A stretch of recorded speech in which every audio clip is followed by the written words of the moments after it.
I'm Joe Duffy, CEO of PicksDepot.com. We're going to preview the Big Ten for the 2021-2022 football season.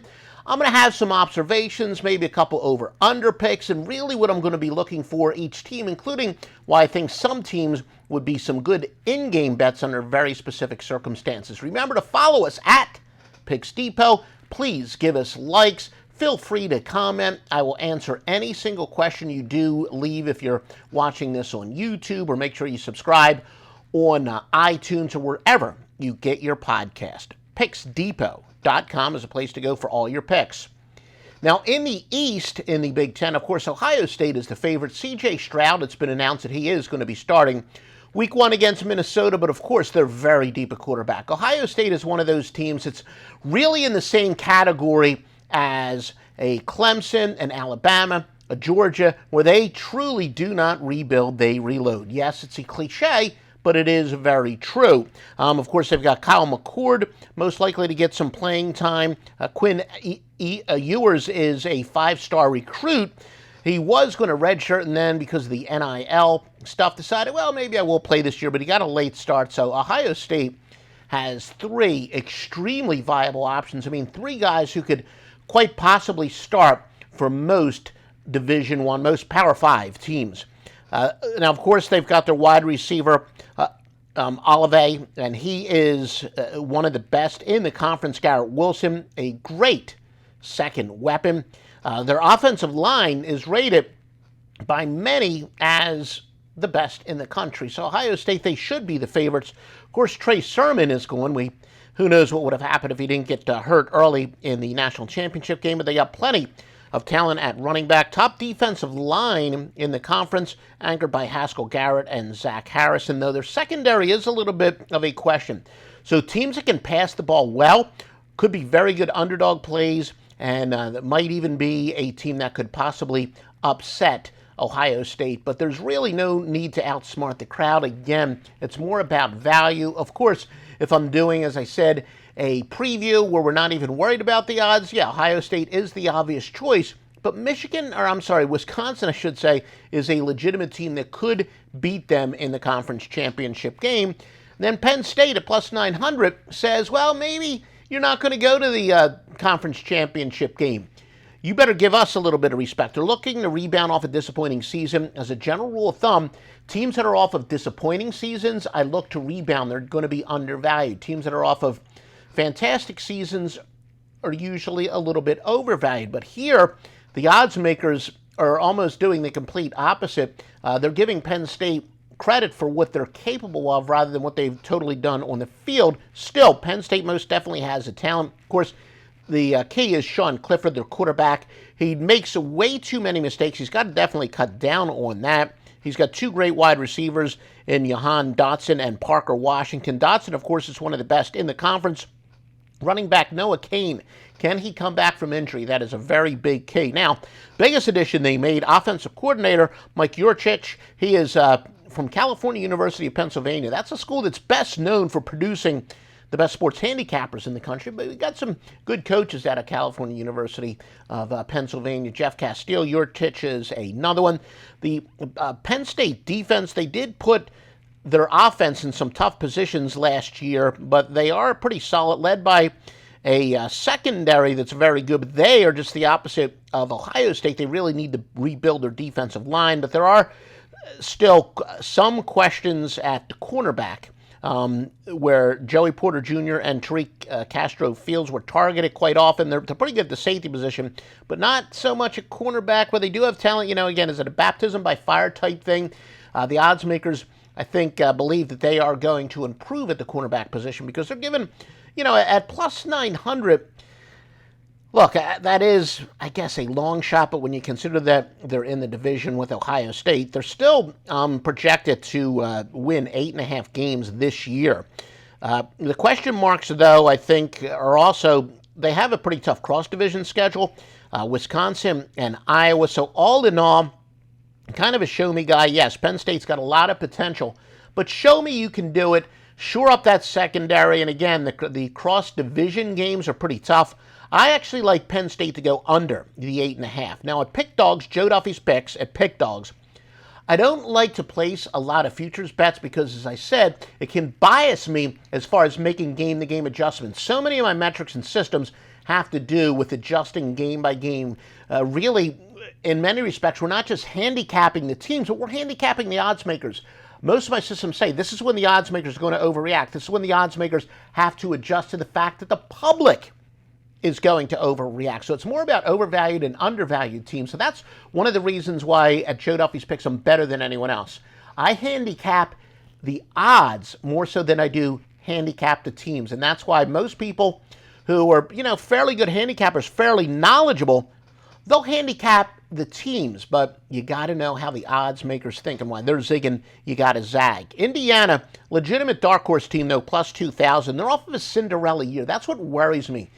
Yes, on paper, you could say that this is a team that could really shock some people, but at the same time, the fact that they did shock people last year does tell me that they're in for a downfall. I think more than any other team in this conference, regardless of injury. Of course, injuries do mean everything. I mean, Ohio State's the only team that can sustain injuries, or maybe Penn State, maybe a little bit Wisconsin can sustain some injuries to their top players.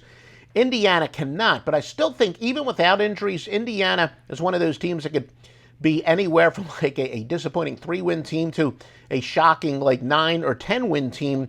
The big key, though, really is Michael Penix, their star quarterback, who is too often injured. He's off an ACL tear, but he is very good. Like I said, though, even if he is healthy, there are some question marks about him. Is he going to be able to recover? I've seen a lot of players at the NFL level. You come off an ACL injury, that's a little bit tough to overcome. He's got a stud wide receiver in Ty Frofogel. He's also among the better in the conference. Now, they got their entire offensive line back. Stephen Carr, he's a USC running back. This guy's pretty highly touted. Averages 5 yards per carry, 12 touchdowns, and 1,329 career yards. So he's a legitimate player, folks. 9 starters are back on defense, led by linebacker Micah McFadden and quarterback Tywan Mullen. They did lead. Here's, though, one of the reasons why I can't get too high on Indiana. Well, there's really two main reasons. Number one, they did, if anything, surprise some people last year. But number two, they led the team in turnovers, and turnovers are so very tough to duplicate. They were so successful last year on turnovers. I do think there's some good fortune involved there. Therefore, I like the under, Indiana under the 7.5 wins. Michigan plus 2,500. Look, Jim Harbaugh is one of these guys who people love to hate. Maybe he's not, his first year or two at Michigan, we thought this guy was one of the top 4 or 5 coaches in the country. Clearly he's not that good, but he's not as bad as the haters want to make him sound. He's got a brand new coaching staff, pretty good running back by committee. Freshman Donovan Edwards is a possible breakout player. Ronnie Bell Jr., Ronnie Bell is good at wide receiver. Cornelius Johnson, ton of talent. So this could also be a breakout year for him. Now, who is the quarterback? That's the question. And, really over the years, obviously Harbaugh's been pretty good with quarterbacks at both the NFL and the college level at Stanford. So he's got his work cut out. Cade McNamara and Texas Tech transfer Alan Bowman are going to battle for that. Defensive end, Aiden Hutchinson leads a talented group of returning players on defense. So I do think Michigan's going to be very good this year. Dax Hill anchors a pretty solid secondary. I'm not going to blindly follow my power ratings. I do have some power ratings that are based on, I do some of the preseason publications, the ones I kind of weigh their power ratings and do kind of a consensus of that. Although, admittedly, my power ratings says that Michigan is behind Indiana. Again, my power ratings are only a guide. I think quite the opposite. Michigan is a team that could surprise this year. Their defense returns 70% of their production, and they have, I think, more talent than last year's numbers dictate. So they got 70% of the production, but more importantly, they're better than they showed last year. So I do think Michigan is a team that is going to pull off an upset this year. I do think they're going to win more games. I don't look at the games on a game-by-game basis before the year starts. True, they're going to be favored in most of their games, but I do think they're capable of winning some as an underdog more so than losing as a favorite, but they are going to be a favorite in a majority of their games this year. Maryland, they're plus 10,000. Maryland is a team on the rise under Mike Locksley. They have a chance at a bowl, so they're going to be a deeper team than usual, and they're going to be very dangerous as a dog because Maryland, because they have a legitimate chance at a bowl, I do think they're going to be competitive as big underdogs. So, follow them. We might be riding them at Picks Depot, and of course the other handicappers like the Master Lock Line. But I do think, Maryland, because they've got plenty of motivation to look good, to basically cover. They have plenty of motivation to cover. Let's get straight to it. Of course, Tua Tagliavala, he has been driving me nuts pronouncing his name for years. His little brother, Tuali, is kind of a Tua light. He's a great athlete. He's not quite as good as his big brother, but he is a very good all-around quarterback. 3 starters on the offensive line back, but they gave up 16 sacks in just 5 games, so they got to improve. Another one, should I say baptism by fire? Yeah, but they have some question marks on the offensive line. But here is a good thing. One of the reasons they have an upside. They've actually wasted yards. Another statistic that I exploit, when a team's yardage dictates their offense is either much better or much worse than their points per game. That's another way we know whether they're overvalued or undervalued. Well, Maryland arguably should have had more points last year. So their offense, that's based on their yardage. So their offense does have an upside. Dante Demas is a big play wide receiver. Listen to this, folks. Their defense is 96% of their production back. So I do think they're going to be a dangerous dog. A bowl, from everything I've read, they really, really want to make the bowl. So, as I said, look for them to fight and be competitive even in games as big dogs. Rutgers. Look, Greg Schiano, he won as many conference games in the shortened season as Rutgers did in the previous 4 years combined. Sorry, you people at Tennessee, you really screwed up. I mean, Schiano is a very good coach. Now, maybe, he's got more of a history in New Jersey. Could he have been successful at Tennessee? I don't know, but you guys bleeped up at Tennessee. How does your washed up, journeyman defensive coordinator turn head coach? How did that work out? Not so well. But anyway, back to Rutgers. Nucleus of the 2 deep is back. So Schiano did some pretty good recruiting, and he's got some depth this year. Quarterback Noah Vedral and running back Isaiah Pachado, and wide receiver Bo Melton. Very strong on the skill position. Vedral, he's got that rifle arm, but he does lack the accuracy. Last year, they averaged 26.7 points per game compared to 5.7 in 2019. Their offensive line does need to improve their production a little bit, but most of their talent, again, is back on defense. But it's another case. They produced 19 turnovers last year. That is a very tough thing to duplicate. Rutgers is very strong at the linebacker and the defensive end position. Rutgers is another one of those teams I think is going to be fairly competitive as an underdog, but I would consider fading them as a favorite because they're also going to be playing in a pretty good conference where, although they have pretty good depth, generally the lesser teams in the conference do tend to wear down against superior teams. Now, Michigan State, they're plus 6,600. They don't have all that much talent. They got nice wide receivers in Jaden Reed and Jalen Naylor. Their Wake Forest transfer Kenneth Walker is expected to improve the running game.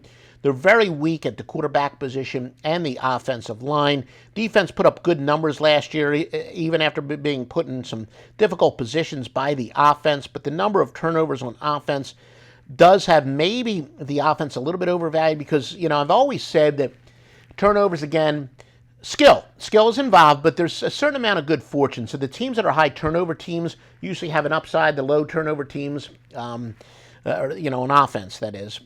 Teams with very good turnover ratios usually have a downside. High turnover ratios usually have a little bit of an upside because that's somewhat correctable. But it's going to be tough for Rutgers to, again, duplicate the magic they had last year. They also lost a ton of on defense. Just 64% of their production is back. I don't know. I think Michigan State, just because of their name, is going to be a little bit overvalued. I think Michigan State's going to be one of the worst spread teams in the country. Now let's take a look at the West. Wisconsin plus 600. Graham Mertz, look, he could be a breakout quarterback. If you're looking, we did do a Heisman preview. Make sure you do check out our YouTube channel or previous podcasts. We have a good dark horse for the Heisman Trophy. But I'll tell you what, this kid Mertz is a pretty good, somewhat of a long shot, too. Running back Jalen Berger is a physical running back in Wisconsin style. He does really good yards after the contact. And he averaged 5 yards per carry. They got a pretty nice schedule Whiskey does. They host their toughest opponents, Penn State, Michigan, plus they do have a game against non-conference Notre Dame, which of course doesn't affect their conference odds, although you could say, from a confidence standpoint, but it does affect their over-under wins, obviously. So they got some pretty good teams where they are playing them at home. They're tough in the trenches again. Wide receiver Danny Davis and Kendrick Pryor, great targets. Of course, tight end Jake Ferguson's also good. So it's one of their offense is going to be pretty balanced. Their defense does have 8 starters back from a team that allowed just 17.4 points per game and 5.01 yards per play.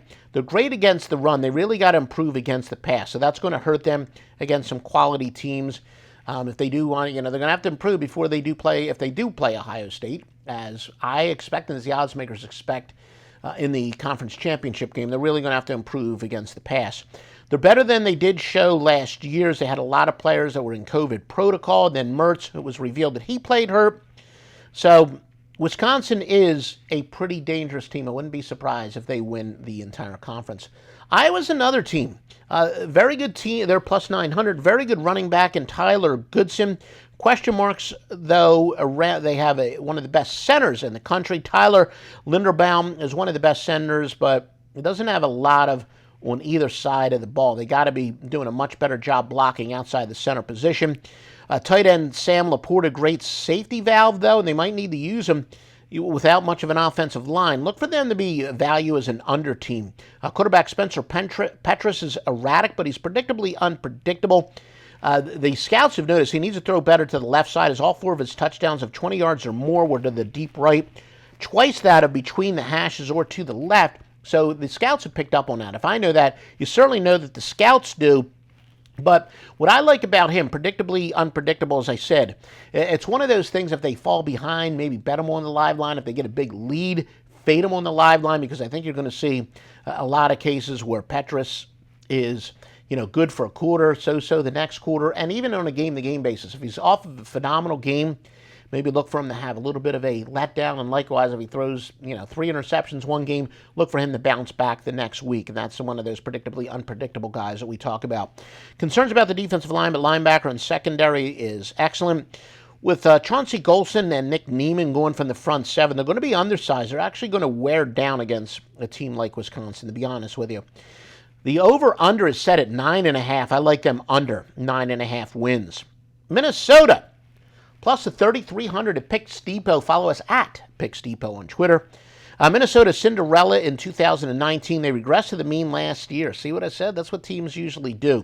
Offense needed a longer offseason, though, to adjust their new offensive coordinator, Mike Sanford Jr. Passing game does need to improve, indeed. Quarterback Tanner Morgan, running back Muhammad Ibrahim are protected by a good offensive line. They did lose a first-rounder in wide receiver Rashad Bateman. Like the offense, the defense kind of regressed to the mean last year. Clemson transfer Niles Pinckney. He is really going to be used. He's going to strengthen a defense that has 3 all Big Ten candidates, but they're kind of top-heavy there, but they do have some pretty good big-time players on defense. They're going to need him because they had the worst tackles for loss in the country. So hopefully the Clemson transfer Pinckney can really improve their pass rush. 15 of the top 16 tacklers return. So again, maybe I can use that term, baptism by fire, where they do have some guys back with some decent talent, but their production could have been a little bit better. But I do expect their defense to be a little bit better for sure. Now about Northwestern, plus 5,000, just 7 starters back total. 2 transfer quarterbacks who were highly rated out of high school, Hunter Johnson and Ryan Helinski, will battle for it. Good offensive line, but their top 4 targets are going, so that's tough. I mean, you're going to be a virgin starter at quarterback, and you really don't have any experienced targets to bail you out. They lost so much. Tough to match last year's 4.86 yards per play on defense, especially with new defensive coordinator Jim O'Neill. One measure has them among the lowest returning groups of production on both sides of the ball. One of the metrics that I do use says, the Northwestern has as little talent back from last year based on some production metrics as any team in the country. That's why I like them under 6.5 wins. They just don't have the depth of the Iowas or the Wisconsin or certainly Ohio State. Nebraska plus 4,000. All right, Adrian Martinez, I think he's in his 12th year as a starting quarterback.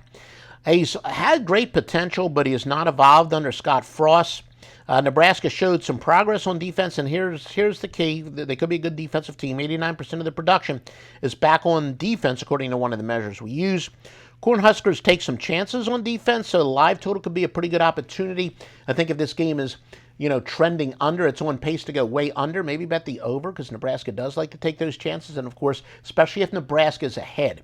Let's say Nebraska is up by 10. Clearly, teams are going to throw a little bit more. And that's where Nebraska, they're kind of a feast or famine on defense. They could get a pick six, but they can also give up the big play. So I think, when Nebraska especially is ahead in a low-scoring game, let's say they're up, 10-0 with 3 minutes remaining in the second quarter. I'm going to take a long look at the live line there. New offensive coordinator Mike Lubbock must cut down clearly on the fumbles. How about Purdue plus 10,000? Dangerous team with wide receiver David Bell had 53 catches in a shortened season last year. He's among the best receivers. A lot of the respected publications and experts, they do have Purdue rated as high as the second best wide receiving core in the Big Ten. Xander Horvath leads a good committee at running back. Head coach Jeff Brom, look, he missed a lot of time with COVID. They need either Aiden O'Connell and Jack Plummer to step up at quarterback. And, the old adage, 2 quarterbacks equals no quarterbacks. Again, I've said it before. That's inductive reasoning. In the case with these two guys, it's because no guy has robbed them. When you're talking about Ohio State, where they got 3 quarterbacks, and they might wind up playing, 2, 3 quarterbacks every single game, there, it's good because they got 3 stud quarterbacks. Here at Purdue, they kind of need to have somebody that becomes a stud. So again, that's not totally true when you say 2 quarterbacks equal no quarterbacks. Or if you have 2 quarterbacks, you got no quarterback. Or whatever the saying is. No, it depends. Why do you have 2 quarterbacks? Is it because you got a bunch of blue chippers or because you have a bunch of mediocrity? In the case of Purdue, I think they've got some mediocrity, but they got somebody, one of those guys needs to step up. They can give teams with no pass rush and weak secondaries, though, a little bit of a problem. New defensive coordinator Brad Lambert has been brought in to improve a bad defense. And Illinois plus 2,500. Look, Illinois coach Brett Bielema, a lot of people said, look, he's done a good job turning around programs, especially early on. Their offensive line rated among the best in the conference. That's right up Bielema's wheelhouse. Quarterback Brandon Peters is a 3-way starter. Some big questions at wide receiver, though. Defense is terrible with some experience back. New offensive coordinator Tony Peterson loves to run, which is certainly in Bielema's image. Key is, can Bielema continue his early success, turning teams around? I think if they can establish the run, they're going to be a decent under team, but it's going to be a long season for Illinois. All right, please follow me, Joe Duffy's Picks, at Picks Depot, PicksDepot.com, or at Picks Depot on Twitter. I am the NFL and college football specialist. Been doing this, those of you who don't know who the hell I am, been on the score phones. If you're 20-some years old, your dad, did he gamble? Your mom, did she gamble? They know who I am. I've been winning since the score phones of 1988, now at PicksDepot.com.